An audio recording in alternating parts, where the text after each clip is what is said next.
Good morning, YouTube. How are you? This is me, Cindy Passion One. Today is Monday, 4/23/12, and I'm coming to you with an update and just some discussions about something.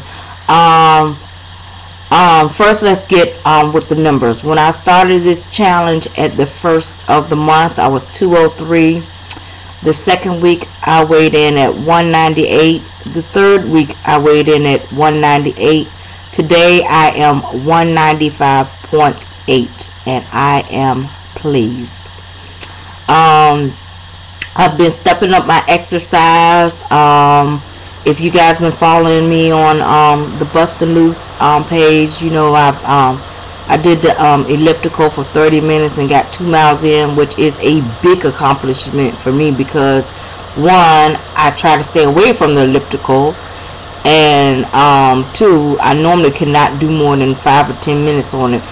But that particular day, I walked 30 minutes on my lunch break at work, and then I also got off work and went and did the 2 miles on the elliptical. I did not work out yesterday. Today I have a walk away the pounds video with kickboxing. I'm gonna look for that. I really want to do that today, so I want to do that, and I actually want to record myself doing that, so look for that later on today.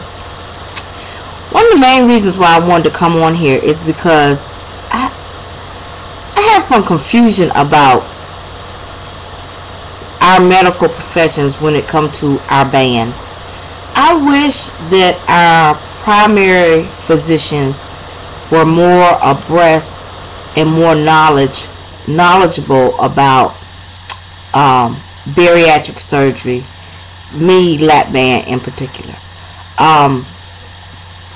My lap band doctors, when I had my lap band originally in 2005, like I said before, I was one of the first people to have lap band. I guess one of the first 50 people to have the lap band procedure in that facility. So they did not know a lot, and a lot has changed since then, and they've learned a lot since then. But as far as my primary care physician, she knows of lap band, but she probably knows about as much as your mom, your brother or sister, your family member probably knows more than my doctor because you guys have educated them. But I say all this to say is, when I went to the doctor the other day and she gave me all that information about my cholesterol, my triglycerides and carbohydrates and all this, she gave me all the whats, but she didn't explain the whys. And what I mean by that is, for most people, the what, you have high cholesterol, you have high triglycerides, normal range is 100, you're in the 300s. Get it down. That's the what. For most people, they'll take that and be satisfied. And I was satisfied, but I want to know the why. Why is my body like this? If you explain to me the why, then I can process it in my mind, and then I understand. Just like in the nursing profession, if you tell me that this person had a heart attack, I know things that can happen inside the body and can picture it that causes them to have a heart attack. I know the why.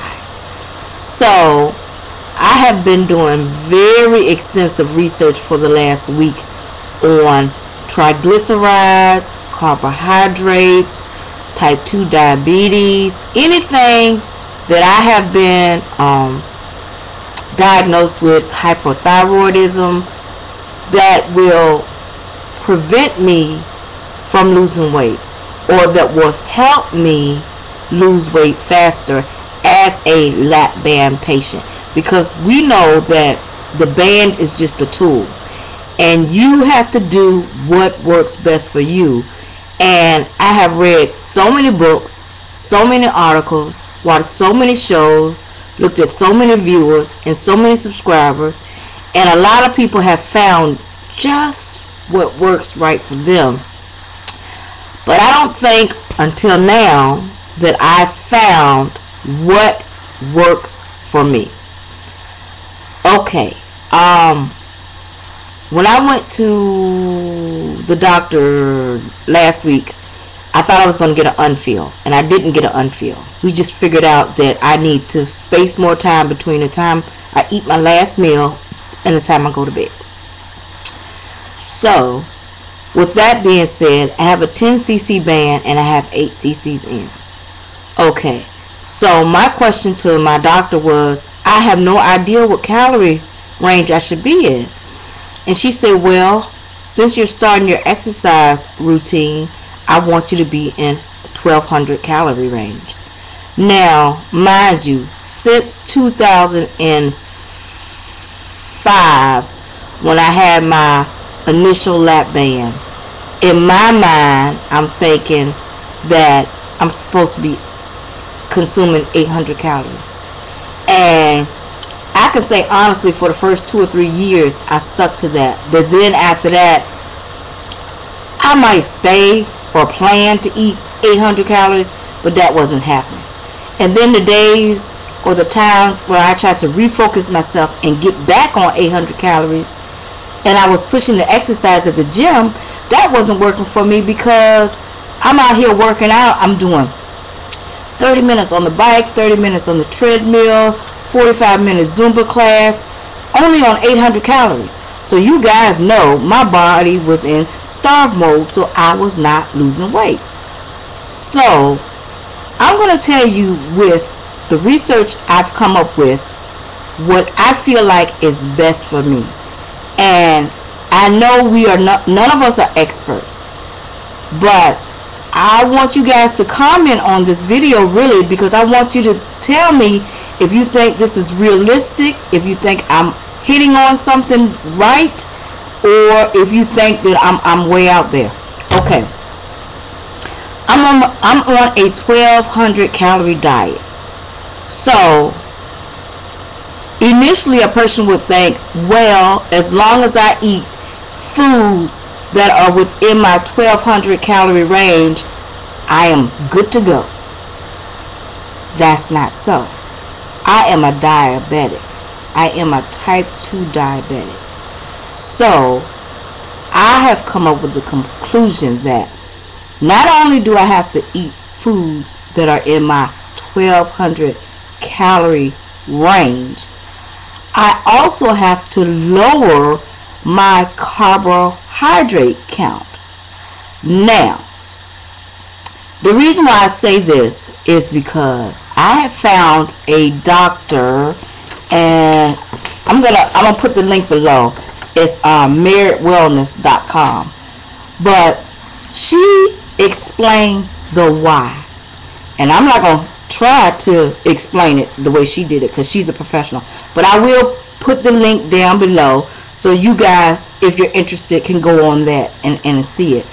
But she gave me the why. She told me, well, she was just doing a video, not me per se, but she explained what happens to food from the time you put it in your mouth, from the time it breaks down as sugars, to the time it spikes and your insulin has to, your pancreas has to secrete more insulin.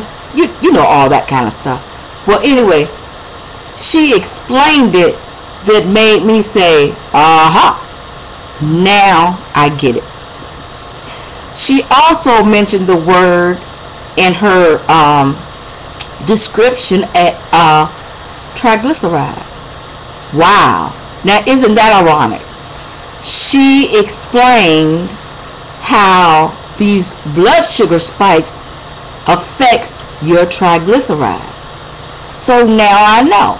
You guys remember me telling you guys I had these cravings for these donuts, these yellow cake chocolate covered donuts, and I would eat 2 and 3 at a time. Can you imagine how many carbohydrates, not alone calories, but how many carbohydrates would be in those 3 donuts? Before I left out of work to have my breast cancer surgery, I would go to the snack machine and I would get stuff like the nabs, the crackers of the nabs, and I would think, oh, this only has 140 calories, but one pack of crackers would have 25 grams of carbohydrates, and I might not eat one. I might eat 2 packs, and then I might get a pack of Famous Amos chocolate chip cookies, and then I might get a little 4-ounce thing of cranberry juice, you know, that the patient's drink, which I'm pretty sure is loaded with carbohydrates, you know. So to me, what makes sense is to sit down and diligently plan out my 1200 calorie diet. When I plan out my calories, I have to focus on, okay, I got my 1200 calories. I might go over a little bit, I might go under, but let's see how many carbohydrates are in these foods that I am eating. I have been told that green leafy vegetables do have carbs, but it's so low not even to count them. So if I eat broccoli or spinach or collard greens or kale, I won't count them. And I have been researching what foods are low in carbohydrates. Meats hardly have any carbohydrates. So some of the foods that I like that are high in carbohydrates are spinach, tomatoes, mushrooms, lettuce, cucumbers, cabbage, cauliflower, broccoli, alfalfa sprouts, asparagus, and celery. Now, fruits have carbohydrates in them too, but fruits are really sugary. So I will do melons, watermelons, and from what I hear, it's like honeydew melons and stuff like that. It's not as high in carbohydrates and sugars as some of the berries. So it's gonna take me a while to get all this together, but that is my focus for May. I'm gonna finish out my Bustin' Loose challenge for I Ain't No April Fool for the end of April, and I hope somebody comes up with another weight loss challenge for May, and I will participate. But I'm gonna just keep on doing what I'm doing, because so far I've lost 8 pounds, and I'm happy with that. And I will be starting Ripped in 30 May 1st. I've been watching people that have been doing the program, and yesterday I actually watched the program. I didn't do the program, but I watched the program because I hear people saying it's hard and this and that. But to me, it's a combination of oh God, I can't even think of it. It's a combination of, I can't even think of it. Les Mills body pump. Okay, it's like a low level of body pump mixed in with some cardio. I've done body pump before. The first time it tried to kill me, but I like body pump. So I think the first 2 or 3 days it'll take me to get adjusted, but eventually I think I'll get into it. But we'll worry about that for the month of May. But for you guys that watch my channel and that knows me and the struggles that I've been going through as far as losing weight and not losing weight and stuff like that, like I say, I'm doing pretty good right now. But I think being a type 2 diabetic, I'm on to something as far as what will help me lose weight a little more effectively. And you know, this really rung key to me when she said, well, if you don't get this diabetes under control, by the time you come back in October, you will not be able to manage it with medication alone. And I cannot see myself giving myself insulin every day. So other than that, I just want to thank you guys for all your comments and your wonderful words. If I have new subscribers, please know that I really appreciate you. If it's somebody that I have not subscribed to, send me a note. you know, just say please subscribe, and I will. I hope you guys have a wonderful week. I hope you meet all your challenges and your goals for the week. And I love you all, and thank you for taking the time out to listen. Smooches.